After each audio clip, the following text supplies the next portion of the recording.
Yo les había dicho que justamente la otra manera de evaluar el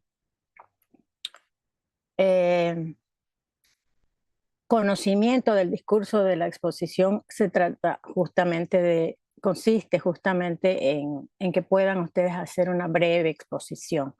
No pretendemos que sean exposiciones muy largas, el grupo es grande, aunque entre exámenes parciales y la lista que han ustedes elaborado con sus nombres, no llegan a 60 y en lista oficial hay más, ¿no? Si se van incorporando después, esperemos que el tiempo nos quede cómodo, porque todavía tenemos que completar argumentación y en la elaboración del ensayo. Son los dos grandes temas que nos quedan y con los cuales ustedes, con sus respectivos trabajos, completan, digamos, los elementos de evaluación para asignarles sus notas. Como ya estamos de octubre y hay as- ambiente de fin de año de a poquito, deben estar ustedes pensando en eso, por eso se los comento. Ahora, yo voy a abrir el libro que ustedes lo tienen en la plataforma. El libro es este. A ver, déjenme un ratito que piense con lógica. Yo tengo dos cuentas se lee, ¿no? Escribir textos científicos y académicos. Se lee, ya. Es un libro grandecito que está pensado para un público en general ya conocedor de elementos básicos, generales y, si se quiere, avanzados de lengua. No está pensado es decir, está pensado para universitarios, pero también para profesionales, supongamos que solos quieran tener un apoyo a dónde recurrir para asegurarse de elaborar cierto tipo de temas de manera correcta. Y eso es lo que eh, queremos también nosotros para ustedes. Ahora voy a abrir la lista un minutito. Vamos a ver si se abrió, si terminó de cargar es que mis chats en la computadora cargan con mucha lentitud. Voy a hacer un truquito, denme 2 segundos, ¿ya? Que es lo mismo que hice para poder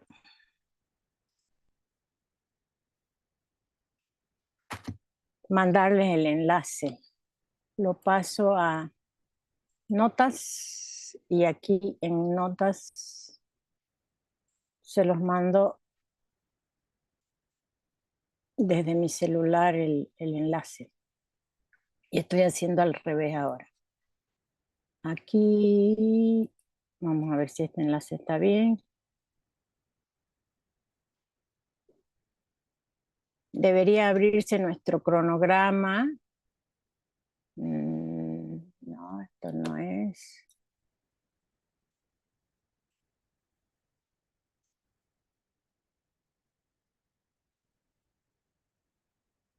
Porque lo quiero abrir el cronograma en Word, por eso ¿Cómo se pierde la rapidez para hacer estas cosas? Eh, si uno no permanece practicando. Cuando estábamos en la pandemia, que es de lo que han hablado muchos de ustedes en lo estoy mandando de nuevo al grupo el cronograma, pero en formato Word. No les va a servir de nada porque no, eh,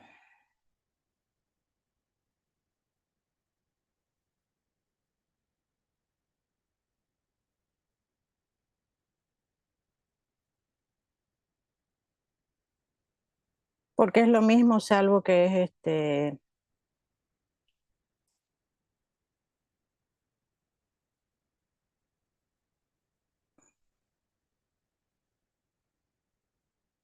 A ver, ahora sí. Tengo aquí otra nota. Por favor, ténganme paciencia esta vez. Que de hecho en la mañana no pude, acá está. No pude dar dos clases cortitas porque entre el internet lento y la máquina más lenta no se pudo hacer nada. Y ahora está más o menos a diésel. Y ahora sí voy a compartir con ustedes esa pantalla, por fin.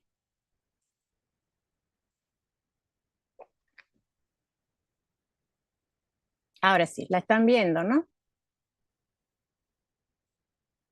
Sí, Fíjense Lisa. que es distinta de la que tienen ustedes porque logré hacerla más angostita y, y la hice caber en una página.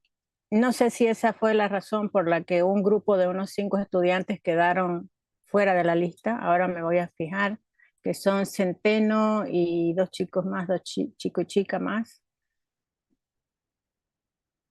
Y esto está incompleto porque aquí están faltando este cronogramita es viejo entonces.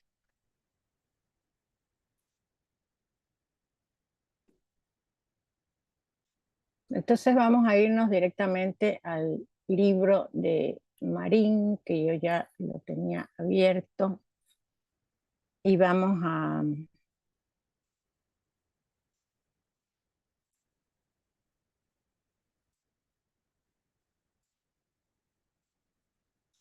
Marín, ¿dónde anda?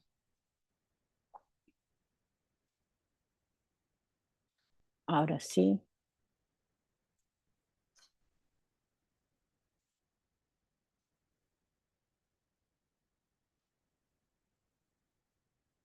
Se, se me pierden las pestañitas del Zoom,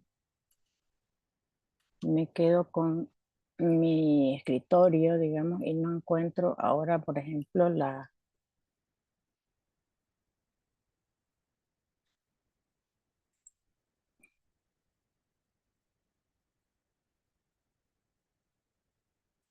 Tin, tirin, tin. Y mientras tanto, este es bibliografía única.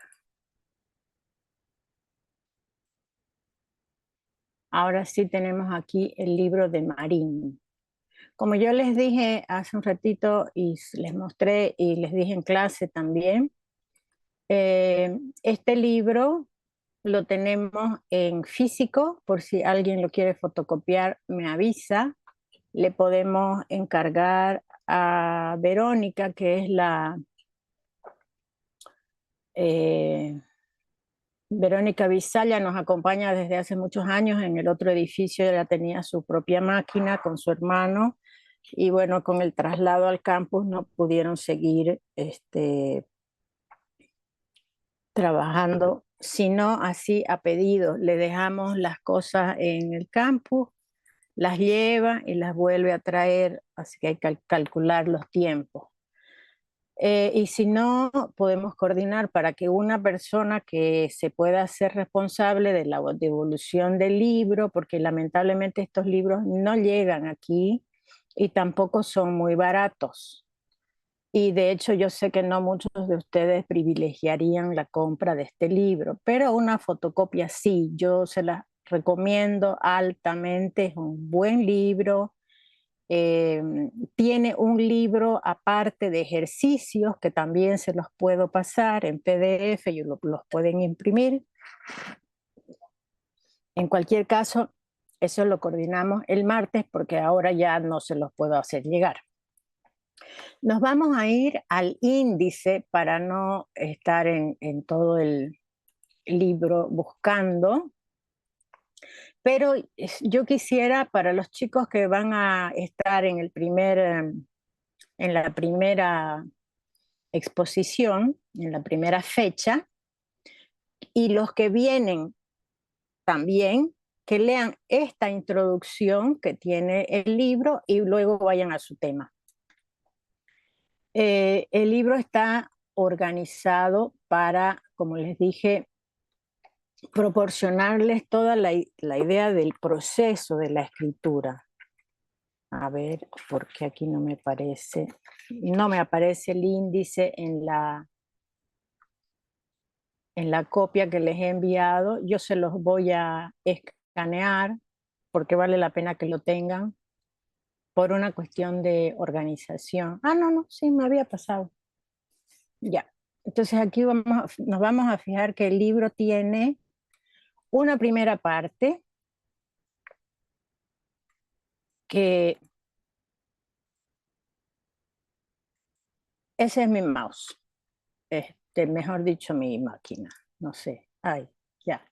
Una primera parte donde se pretende despejar algunas dudas sobre lo que es escribir bien o escribir simplemente, eh, qué tipo de escritura necesitamos, para qué fines, en qué consiste la preparación previa.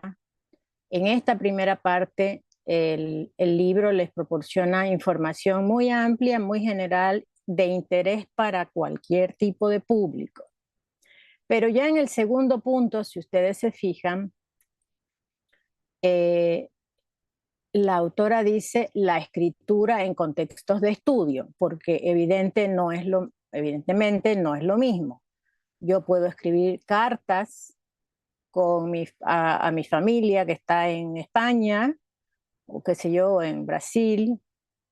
Puedo escribir permanentemente mensajes de WhatsApp, puedo escribir, tener varias cuentas de YouTube, etcétera, etcétera, todas las redes, y escribir en esas redes. Y esa escritura demanda una forma de manejo del lenguaje, y en cambio la escritura en el ámbito académico es distinta.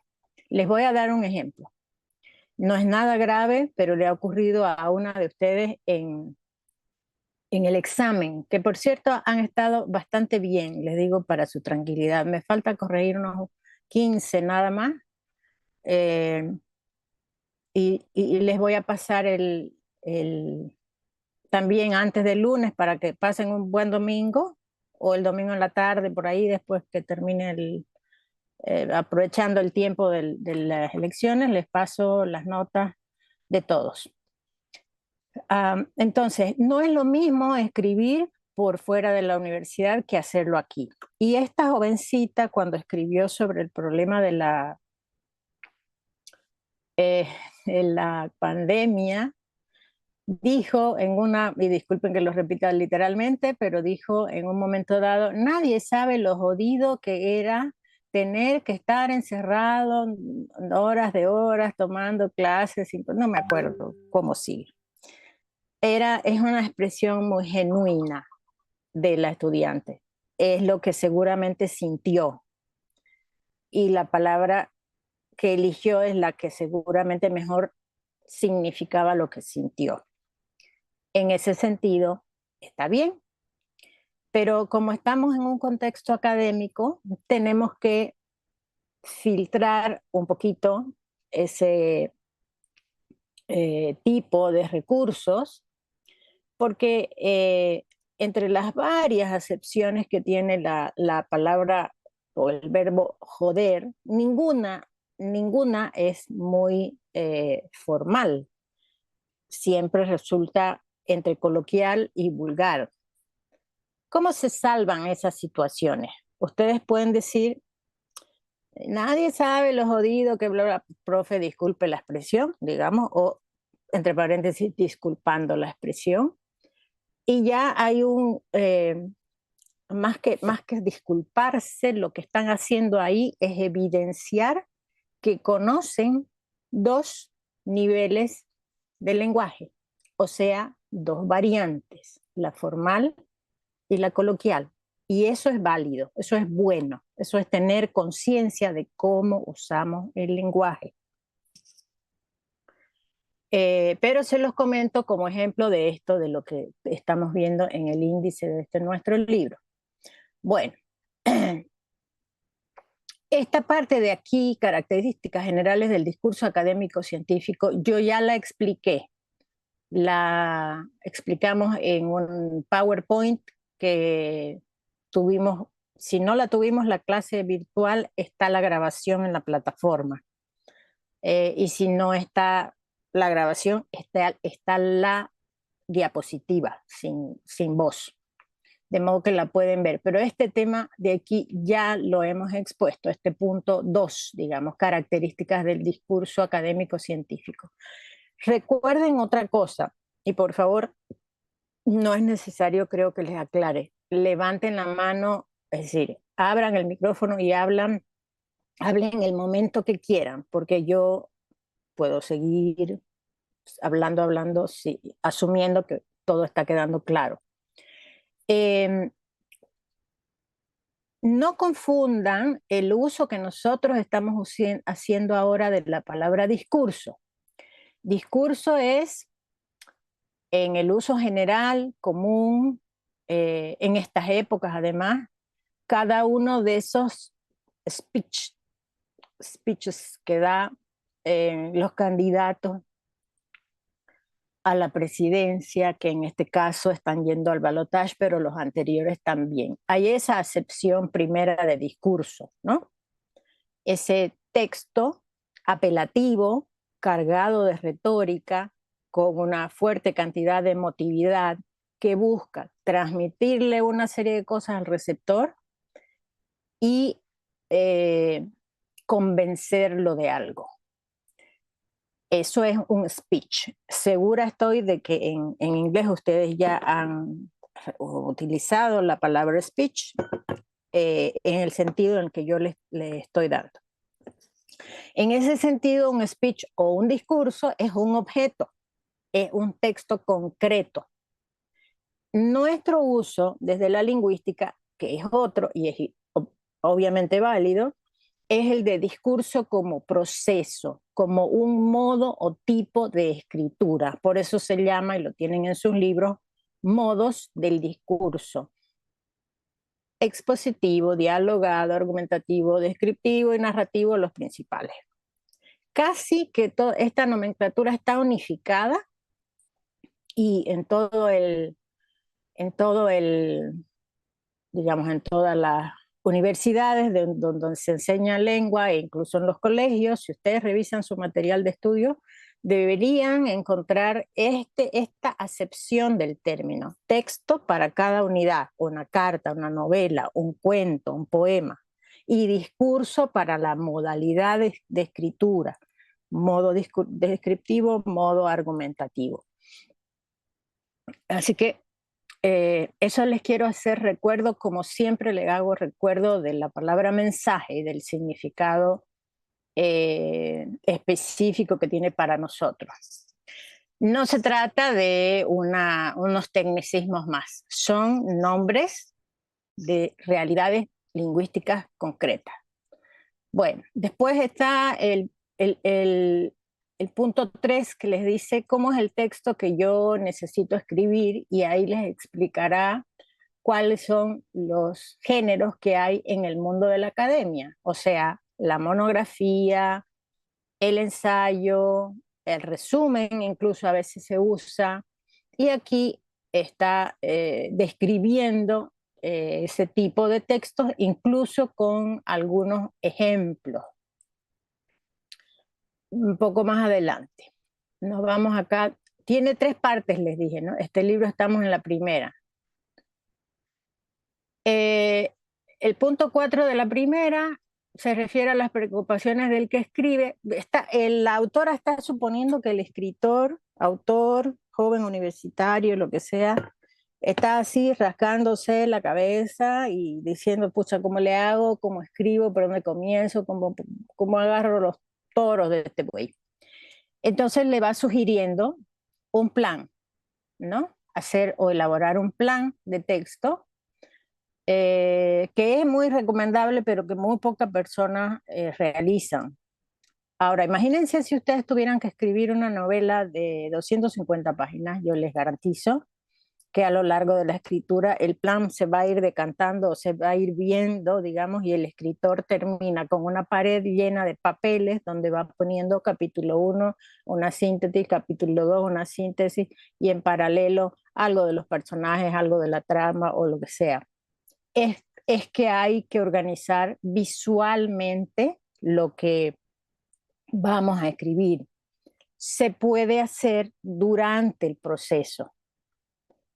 Es perfectamente aceptable, es una cuestión muy personal también, pero es muy recomendable hacerlo, o en su defecto, supongan, escribir ustedes 3 páginas o 4, imprimir las 3 o las 4 y verlas las 4 páginas, de tal manera que vean el equilibrio entre la introducción, el desarrollo y el cierre del texto.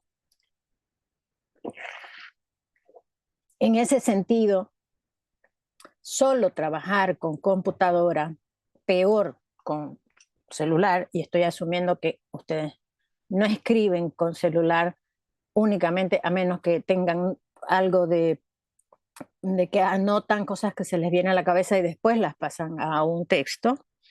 En ese sentido, trabajar solo con computadora es un límite, porque en la computadora ustedes no pueden verlas en la pantalla las 200 páginas. Pueden ver 30 chiquititas, pero no las van a poder leer. Entonces, se requiere nomás seguir en la era del papel e imprimir. Por eso también los invito a imprimir este libro, a fotocopiarlo, violando todas las normas de los derechos de autor a los que nos obliga nuestra incomunicación libresca. Bueno, entonces, son importantes en cualquier escritura las revisiones de los borradores que se hagan. Tengamos conciencia de que por más buenos que seamos, y en el curso de ustedes hay unos 5 que son muy buenos, no cometieron ni un solo error, no hay borrones, no hay tachaduras, no hay así, eso. Bien, muy bien, salvo que en otra hoja hayan hecho un borrador que no me la han entregado y no hace falta. Incluso siendo excepcionales, todos en un primer momento nos equivocamos. Entonces hay que revisar y corregir puntuación, acentuación, sinonimia, hay que buscar sinónimos, Una recomendación para todos, por favor. Con el martes tienen ayudantía con Lillet, ¿no? Yo le voy a decir además a ella, por favor hagan una mini revisión de los usos de las formas verbales no personales. ¿Alguien me sabe decir qué es eso y con qué se come?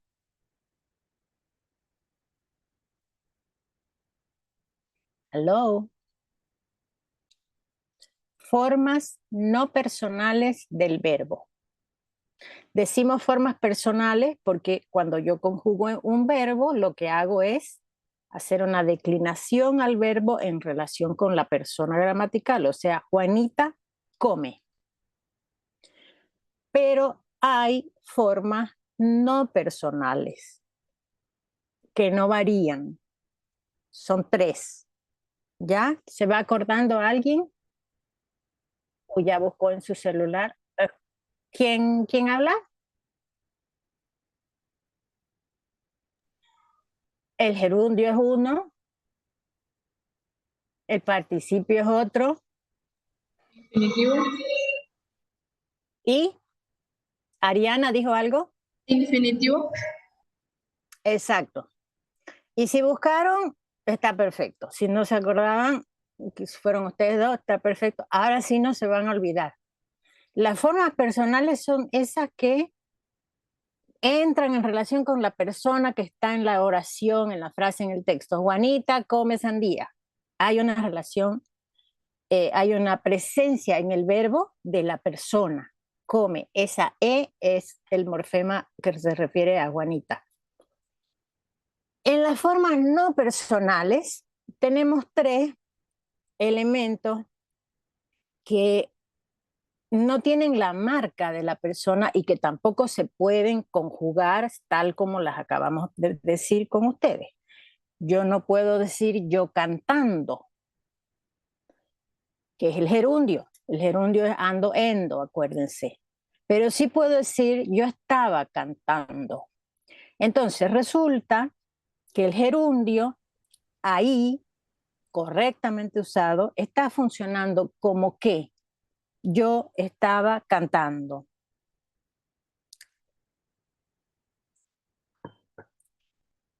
Yo estaba saltando, yo estaba estudiando. ¿Qué es eso? Yo, sujeto, estaba, pretérito indefinido.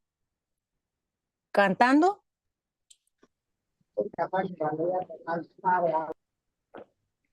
Se escuchó algo, pero no sé si era relativo a... Hablen, hablen, hablen. Si se equivocan, no importa. Son verbos compuestos, licenciada. Parecería, es Richie, ¿no? Sí, Sí, se me ocurrió que iban a decir son formas compuestas, pero en realidad las formas compuestas son las que tienen los verbos auxiliares. Yo he cantado.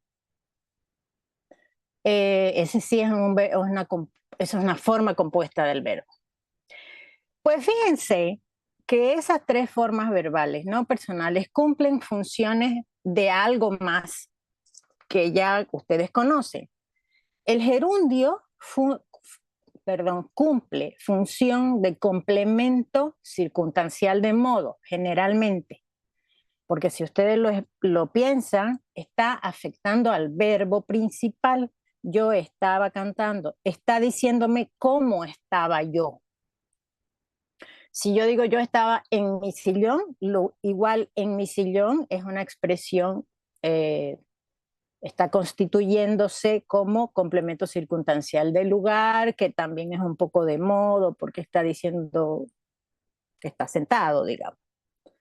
Entonces, la función del gerundio es la de complemento circunstancial, ninguna otra. Cualquier otro uso que se le dé al gerundio entra en una incorrección a la cual nosotros estamos recontra acostumbrados y de la que nos tenemos que deshacer. Por ejemplo, ayer hubo un accidente entre dos motociclistas, resultando ambos heridos de gravedad. Resultando. Ayer hubo un accidente y la gravedad es posterior. La herida es más que la gravedad, la calificación que se hace de cómo quedaron los motociclistas es posterior. Entonces yo tengo que decir, por lo cual quedaron heridos de gravedad y quedaron heridos de gravedad. El gerundio ahí no está funcionando como complemento circunstancial porque la acción no ocurre al mismo tiempo. Cuando yo digo yo estaba cantando, estaba y cantando ocurren al mismo tiempo. Esa es la forma correcta del gerundio. Se los he marcado a todos, a los que han cometido ese error. Es muy común, como les digo. Hasta tengo la sensación de que es un uso, no sé, como que da cierta sensación de elevación, alguna cosa rara. Pero más que todo es la costumbre. Y ustedes escuchan a los periodistas, a todos los comunicadores, las publicidades, con ese error, ¿qué podemos esperar que digan ustedes? Más o menos lo mismo, salvo que alguna profesora en colegio haya sido muy minuciosa y les haya marcado ese desvío. Ese fue el primero, gerundio, forma no personal del verbo. Antes se les decía verboides, pero la palabra verboides parece un poco despectiva, entonces ya no le decimos verboides. Formas no personales del verbo. El infinitivo. ¿Será que se animan a construir una oración con el infinitivo? Se las voy a dar la estructura y ustedes a ver si la comprenden, es que saben qué función cumple. una oración en la que en lugar de una persona concreta haya un verbo como sujeto.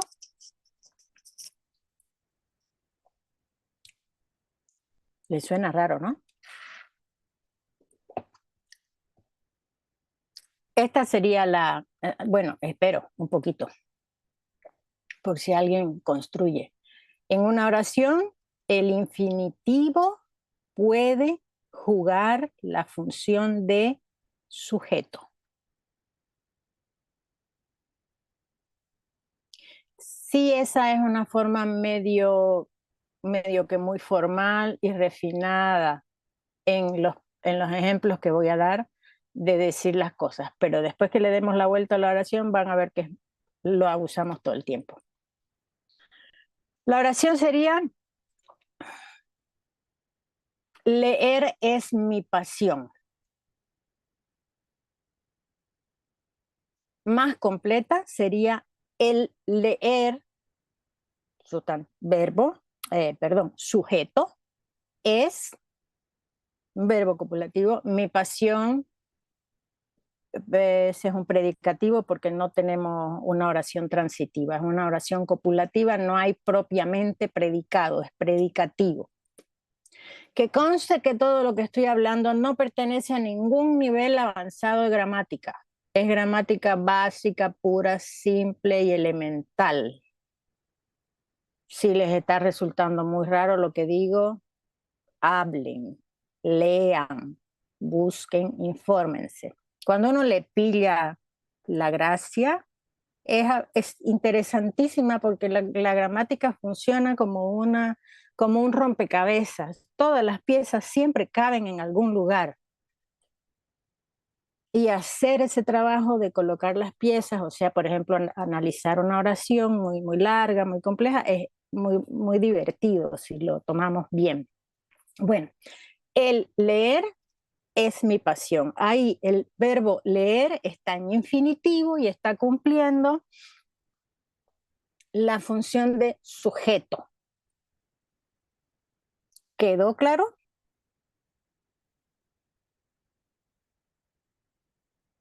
Mutis por el foro. Imagino que están tomando apuntes. No les voy a preguntar esto. Yo lo doy por hecho. Solamente para corregir, por hecho no por sabido. Esto es para corregir el mal empleo del gerundio. Ahora, cuando yo digo, me encanta comer achachairú, estoy diciendo exactamente lo mismo. El orden sería comer achachairú, me encanta. Pero he formado una oración compuesta con dos verbos. No, sigue siendo simple, perdón, está como sujeto. O sea, el comer y el objeto directo, achachairú, que en realidad es complemento, no objeto, es mi principal deleite. Recién ahí continúa la oración. Fíjense que otra vez comer está como sujeto. Equivale a un sustantivo. Nunca es un sustantivo. Una cosa no es la otra, no. Pero funciona como tal. ¿Por qué? Porque así de rica, de interesante, de curiosa, de particular es la lengua española y casi todas las lenguas que tienen la misma raíz, el mismo tronco. Y finalmente está el participio, que naturalmente lo usamos. Ese sí lo usamos en todas las formas compuestas de los verbos, en todos los pasados. Lo dije hace un ratito, yo he cantado, pero también tiene otra función dentro de una oración en la gramática. La otra función es la de ser adjetivo. Entonces yo puedo decir, finalmente la casa quedó pintada. La casa sujeto, quedó verbo principal, pintada queda como adjetivo. No es verbo, fíjense, es adjetivo. ahora sí se convencieron de que son formas no personales del verbo, ¿no? Y si no, sigan machacando. Preguntas, escucho. Hagan oraciones y díganme qué está pasando aquí, digamos, en esta oración. Es que no los quiero mezclar los exámenes, que yo los tengo aquí. Pero voy a ver si al vuelo encuentro uno donde aparezca el famoso gerundio.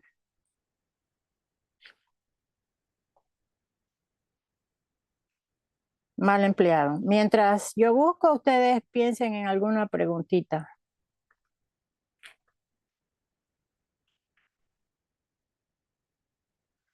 La pandemia nos tuvo encerrados estrictamente durante aproximadamente 3 meses, generando así una serie de malestares psicológicos en los ciudadanos, en los niños y en los adolescentes, generando así, bla, bla, bla.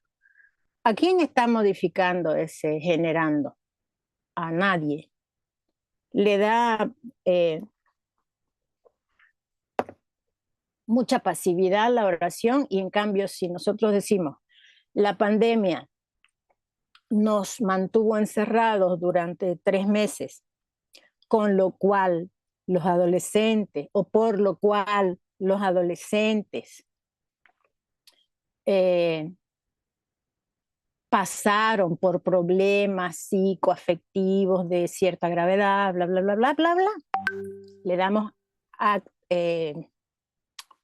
volvemos más activa la expresión. La otra le quita esa expresividad que necesita, es mejor decir, quedó afectado por la pandemia que decir quedando afectado por la pandemia. Ahí se necesita, fíjense, la forma personal. Cuando yo digo, Juanito estuvo por... Es que ustedes saben que hay gente que además se encerró por mucho más tiempo que nosotros y que siguió sin salir de sus casas. Estoy hablando de un caso que conozco en Estados Unidos, a pesar de vivir en una zona medio alejada y qué sé yo, estuvieron literalmente 2 años y medio, 3 encerrados. Y la hija, la única hija de esa familia, lo único que hacía para poder sobrevivir ese encierro,